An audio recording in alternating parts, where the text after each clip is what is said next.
I'm here today with David Finnegan-Hosey. David is college chaplain and director of campus ministries at Barton College in Wilson, North Carolina, having previously served in campus ministry at Georgetown University, American University, and the University of Hawaii. He holds a master's degree in divinity from Wesley Theological Seminary in Washington and a unit of clinical pastoral education from the National Institute of Health in Bethesda, Maryland. Diagnosed with bipolar disorder following a series of hospitalizations in 2011, David writes and speaks on the intersection between mental illness, faith, and the process of healing. He's certified by Mental Health First Aid USA to provide initial help to people experiencing depression, anxiety, psychosis, and substance use disorders. His book is titled Grace is a Pre-Existing Condition, Faith Systems and Mental Health Care. It is published by Church Publishing. So David, congratulations on all the things you've accomplished, and thanks so much for being here with us. Yeah, thanks. It's great to be here. Thank you for the invitation. So David and I were talking beforehand. We just met recently at Wild Goose, and I was excited to hear about his work, and really, wanted to make sure that we had a chance to find out more. So that was, the main impetus behind getting together today. So before we get into the book, David, maybe you could tell us more about your work. Sure. Yeah. I'm a minister. I actually just recently had a bit of a transition from working on college campuses, which I'd been doing for about the past 10 years, to local church pastor. So I'm now the co-minister of Bon Air Christian Church Disciples of Christ. I didn't realize that. Yeah, just recently, in June. So this is all still pretty new. So I'm a co-minister of Disciples of Christ Church here just outside of Richmond, Virginia, and live in Richmond with my wife and our baby daughter and our dog. That's my work is in the realm of Christian ministry and theology. But what happened to me basically is that I had just finished my first year of seminary in 2011. And what I'm looking back now can see was sort of a pretty long pattern of mental health challenges kind of came to a head and resulted in a series of hospitalizations over the course of about 6 months. And eventually was diagnosed with bipolar disorder and, I was in seminary, was working towards ordination and was, experiencing this real time of crisis and kind of fragmentation in my life, and reflecting on that through the lens of this Christian faith that is, for me, something that's life-giving and guiding in my life, and also working through what does this mean for ministry? What does this mean for vocation? I don't know. Can you be a pastor if you have bipolar disorder and questions like that were big on my mind in 2011. This is 10 years ago now, which is hard to imagine. But and so started sharing some of those thoughts and talking to folks about that. And what I found first with a group of college students that I was working with at American University, and then in a lot of different types of spaces, was that in faith spaces, there's this real need for conversations about mental health challenges. A lot of people have stories to share, and that they've often felt like they weren't sure whether they were allowed to share that in church, right? Can I talk about that here, right? Sure. And so there's a lot of stigma, right? Exactly. There's several things that people have been reluctant to talk about that, in many cases like this are some of the most important things to talk about. So yeah, absolutely. And just found that by, when I spoke up and kind of offered my story, that would then create space for all sorts of people who maybe didn't even realize they were existing in the same rooms as each other or the same space in each other to be able to tell their story. So that's been kind of a journey for me of experiencing vocation and call in a new way, of really working to try to challenge stigma and break silence within the church and within faith communities around mental health challenges, and like let's talk about it. And not only let's talk about it, but in fact, by creating space to talk about it, we find each other and find the acceptance of God kind of in the space, which I think is a pretty good vision of what church is about. So Absolutely. yeah. So, you and I were talking before, you'd spoken at Wild Goose quite a few years ago, right? So, I really think that was great that you were out there, I mean, early on, so to speak, talking about these issues. And I'm really glad that Wild Goose asked you to do that.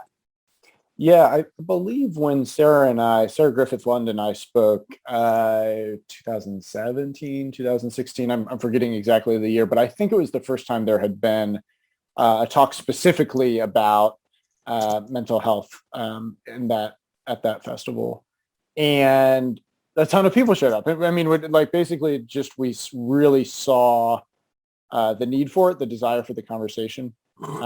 We split people up into groups to talk to each other at the end. And I remember circling back past the tent, I think an hour and a half later, and there were still some of those groups together talking, right? There was just this really clear need for more conversation and more space around mental health and mental illness and mental health challenges. Again, that sense of like, we haven't been able to talk about it, or we weren't sure whether we could talk about it. There's a lot of hurt. There's a lot that people feel like they need to process. So, I think whenever we can provide those spaces, it's a real healing opportunity for folks. Well, that's really good. I mean, really wonderful that has happened and continues to happen. And yeah, I mean, from my own perspective, because it's a topic that hasn't been talked a lot about, I don't understand it very well. Mm-hmm. I've started to read more, right? But I'm still a neophyte. I mean, it helps. Just like I'm learning a lot more about anti-racism. I'm learning a lot more about, some of the political divides that we've seen in our country and the religious divides and things like that. So this is another area where I feel like, your book and your work and Sarah's and people like that is very illuminating and helpful for those of us that just don't know much. So. Yeah, it's also a topic that we still don't. There's still so much we don't know. Period. Sort of in a broader sense. A few years back, the director of the National Institutes for Mental Health said something along the lines of like where we are in mental health care. If you were to like analog it with physical health care, would be sort of like hacksaw, like bite down on this, hacksaw kind of level. The brain is just this incredibly complex thing. There's a lot we don't understand yet about mental health and about mental illness. And so there's a mystery to it, right? And that can be scary, I think, for people and kind of intimidating. And so I think when we have the opportunities to just talk about our human experiences of a thing, that's a way of like normalizing something and making it less scary and less intimidating. And we can embrace like the mysterious aspects of it without necessarily being scared off by it.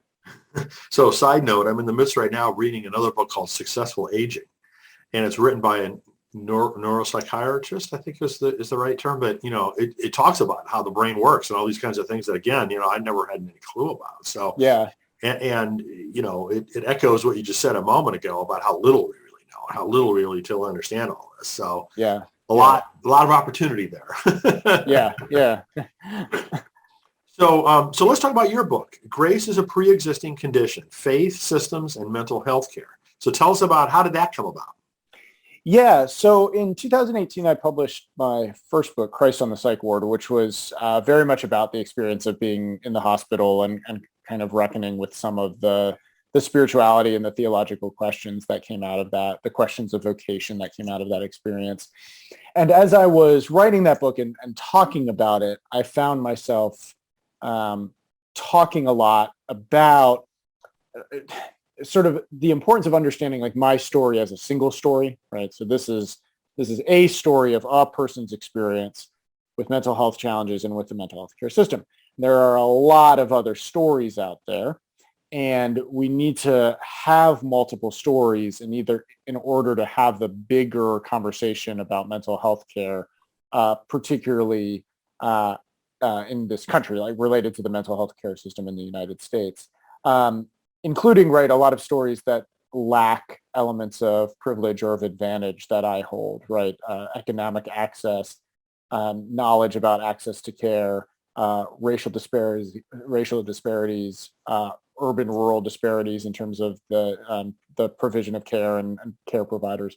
There's a lot of like injustice, right, in the system related to mental health care in the U.S. So I was talking about this as I'm talking about my first book, and the second book was like I've got to find a way to grapple with some of these questions that I'm raising.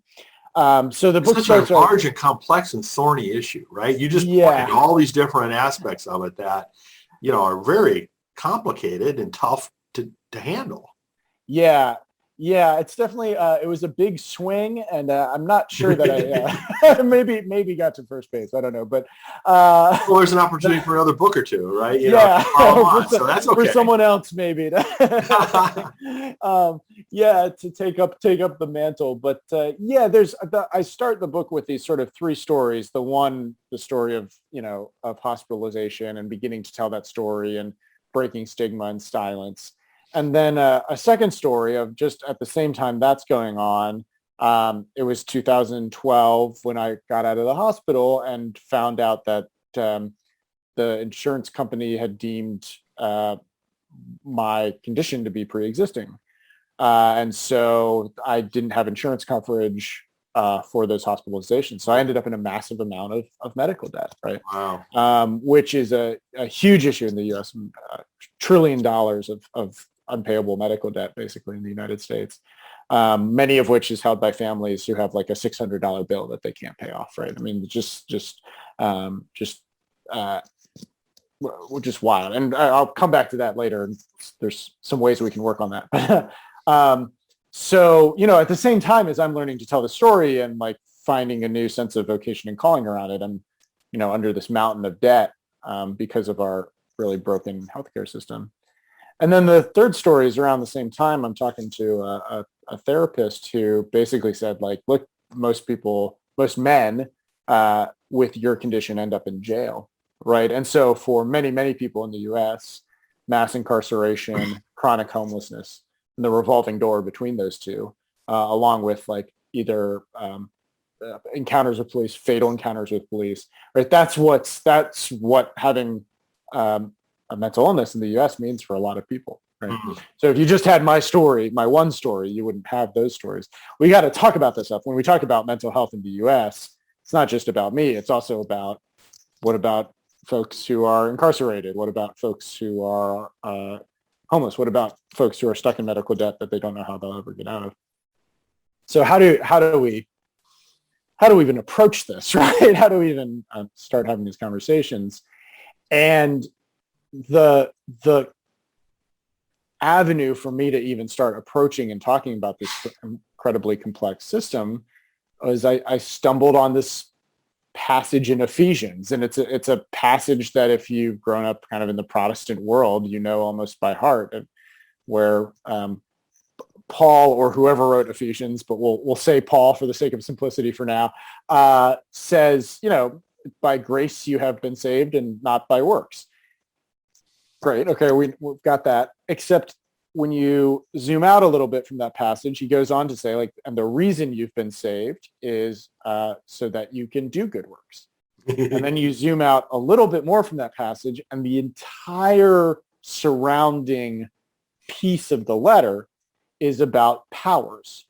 Paul's writing about the powers and Christ being raised above the powers, and that's how you've been saved. Well, the powers, right, is just like biblical Greek Paul language for like what we would call systems, right? It's the kind of invisible stuff that runs the world, right?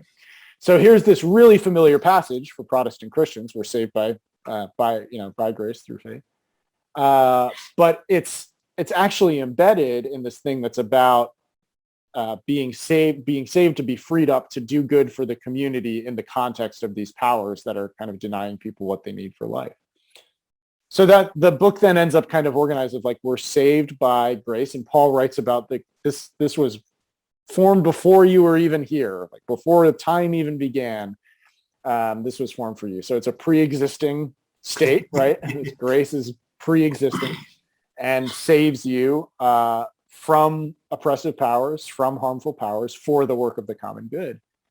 And it's grace that's the true pre-existing condition, right? But prior to anything else existing, God graciously creates the world. And if we come to the conversation about healthcare systems with the idea that everything has been graciously created by a good God for the goodness of humanity and the world, we're in a very different starting place than if we start the conversation about healthcare where the American medical system or health insurance system starts it more accurately, which is like scarcity, pathology, risk management, right? The kind of language we use when we're talking about pre-existing conditions and healthcare coverage and stuff is a very different set of languages than if we come at this from a perspective of like all sufficient grace. So you didn't even mention money and profit, right? Right. Right. Yeah, which are the key drivers behind the rest of it. I mean, at the end of the day. Right. Yeah. And that profit motive, right, makes healthcare coverage a risk game, right? You're betting against, I'm betting and the insurance company's betting against me. Yeah. Right? So they're betting that I'm going to be well, and I'm betting that I'm going to get sick. And so, of course, if that's the bet, the house wants to win. The house is going to do anything it can to get risky people out of the pool, right? Of course, that of course is the motivation, right?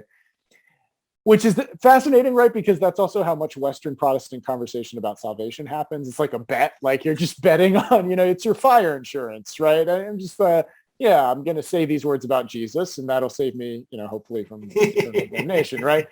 So it's a pretty impoverished view, whether really, or whether we're talking about salvation. That's a great analogy. Better and richer language to be had. Yeah. Wow, goodness sakes! Isn't it amazing how everything goes back to just a few principles at the end of the day? Yeah.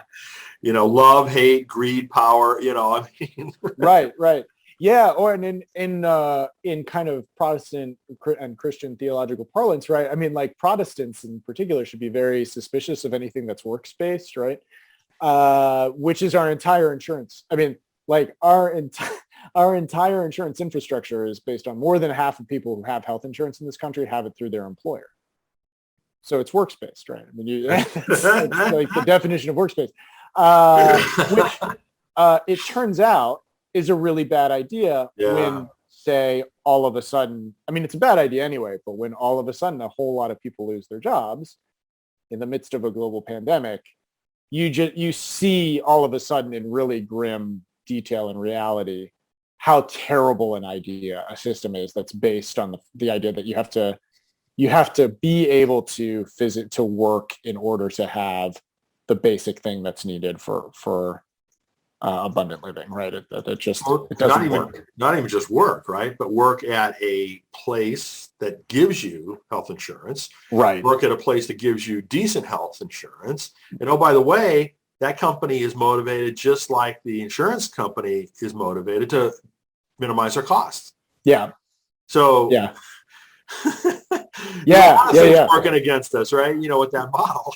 Right. Yeah. And this is the kind of stuff Paul uses this kind of archaic language of powers and rulers. And stuff. But this is the stuff he's talking about, right? It's invisible. Those who control. Power structures that control and that are somehow, like there maybe are some individual villainous people, but there's a whole lot of people who are just like kind of cranking along as cogs in a system that's bigger than them and more powerful than them. And I get on the phone with the insurance company and get into an argument with some poor customer service person who is equally being paid pennies to do this terrible job, right? Really? When Paul writes about powers and principalities, he's exactly talking about these things that are like bigger than any individual person. So, yeah. So getting back to the book for a second, I mean, it was released originally, if I understand this correctly, in February of 2020. Yeah. Right before the pandemic hit. Yeah. So how did that play out? Yeah. Well, not great. Yeah. So a terrible time for everyone for all the reasons, right?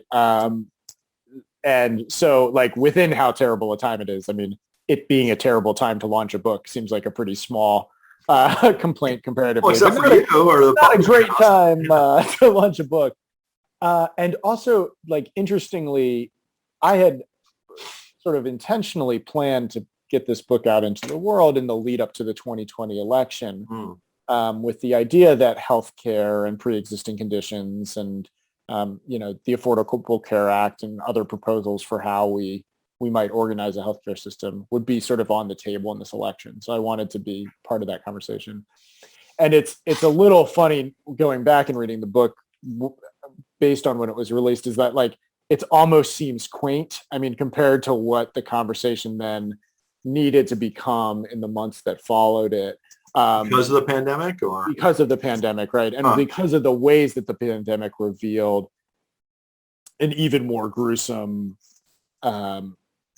view, the brokenness of the American healthcare system, right? So that, if I had written this book a year later, I think the number of things that I would have needed to address would have just been even so just as an obvious example of that, right? The example I just mentioned of employment-based, health insurance, which was critiquable prior to the pandemic, and during the pandemic just became so clearly like, here's a global health crisis and we're laying people off and saying like, sorry, like you don't have health insurance anymore. Yeah, really. Right? It just became the pandemic just revealed in really vivid and grim detail just how messed up that system is, just how deeply inequitable the system is. And so, yeah, it's almost, I mean, it's almost, funny isn't the right word, but to go back and look at it now, it's like, man, I was saying things and like, 2 months later, it was just going to look even so much worse. Well, as we said, it's an opportunity for you to write another book. Yeah. Kind of take the story a few steps further. Yeah. I mean, I think, it has really been, I think, eye-opening for a lot of people to see, like, gosh, like this, the way we've been doing things, like it's not working, right? It's not working for so many people in this country. So we've got to have bolder and healthier and braver approaches to healthcare. And I hope that faith communities can be part of that. I hope that we can see that as part of our Christian commitment to healing the world and to, being a part of, what Jesus says is life and life abundantly for all. Yeah. So if you had one thing to say that you would like people to take away from the book, what would it be? Yeah, I think this idea that our conversations about healthcare tend to start from assumptions of scarcity and pathology, and that as communities of faith in particular, if we can find ways to instead begin the conversations with assumptions about wholeness, grace, createdness, and abundance, then I think we are just in a better position to then imagine a healthier system for all people. So I think that's the core takeaway, and then you can play that out and its implications out in a variety of different ways, from thinking about insurance to thinking about debt and the biblical call for jubilee, to thinking about our conversations about violence, particularly gun violence, which are often very scapegoating of people with mental health challenges. And that kind of, I think, fails to grasp the systems that are at play behind that conversation. So you can play the implications out. You can talk about, voting and voting for mental health. But I think like the core of it is like, let's begin the conversation with some assumptions about wholeness and abundance, rather than just assuming right away that we're talking about pathology and scarcity and in insurance language, like risk management, right? How do we get the risky people out? That shouldn't ever be the starting place for the conversation. Yeah. So as you know, I lead something called Writing for Your Life, which is helping writers get published. Yeah. So how did you get published? And, Church Publishing did this book. Did they also publish the first book? They did. Yeah. I think the short of it is like it helps, knowing people helps, right? So I spoke with Sarah Griffith Lund at the invitation of Teresa Pasquale, both of whom were on Chalice Press, had books through Chalice Press. And they connected me to their editors and publishers and showed me examples of what a book proposal would look like. I submitted a proposal to Chalice. Chalice wrote back and said, we don't think that we have space in our sort of our roster to publish this, but it's good. You should shop it around. And I had another friend who had been published on a different press, and I sent it to him, and he said, well, I was just talking to this guy, Milton Brasher Cunningham. Oh, sure. Who had just started at Church Publishing. I sent the proposal to Milton, and that's how I ended up with Church. Oh, great. Yeah, Milton's spoken at several of our conferences, and I've interviewed him. And great. Yeah. That's great. Yeah, so he's been wonderful. He's been my editor for both books. Okay. So yeah, for folks who are wanting to get published, right? What I'd say is like talk to people, put yourself out there, write to me. I'm happy to share my proposal with you. That's how I, somebody doing that for me is how I got a proposal together that was anything decent, right? So don't be hesitant to reach out and say, kind of how'd you do this? When you're writing your proposal, my big advice, the big advice that I got, the big advice I'd pass along is like, you have a great book idea, like, it and the publisher knows it. And what you've got to convince the publisher is that you have people who want this thing, right? Yeah. That you have an audience. Following audience. Yeah. And there's different ways to go about doing that, right? But you're pitching that as much as you're pitching your book idea. Your book idea is great. I bet it's awesome, right? And kind of convincing the publisher that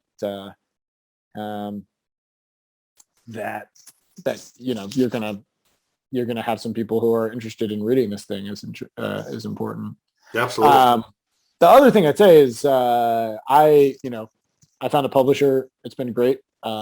Self-publishing is also great. I think there's sometimes this impression that like one or the other of those is the way to go, and I just think like, yeah, get your stuff out there. Self-publishing is like easier and more mainstream than it's ever been, right? Yes. So I think there's lots of great options, I guess. Yes, absolutely. Totally agree. Yeah. So where should people go to find out more about your book and you? Yeah, sure. So davidfinnegan-hosey.com, just all one word, no hyphens or anything, is my website. I post more writing there, and you can find out more information about the books. And look for the books on bookshop.org. You can get them anywhere. You can get them on Amazon, but don't do that. Bookshop.org is great. It supports independent bookstores. Also, if you've got a local independent bookstore, go and talk to them and say, hey, I heard this guy, David Finnegan-Hosey, and he's got this book that I really want to read. Will you order it? And I bet they will. Sure, sure. Absolutely. Yeah. Good. Well, it's really great to find out more about your work, and congratulations on all of that. And look forward to more. I mean, you're a young guy with a smart, head on his shoulders. I'm sure that, you're going to have lots of additional innovation and opportunities to share that with folks. So yeah, thanks.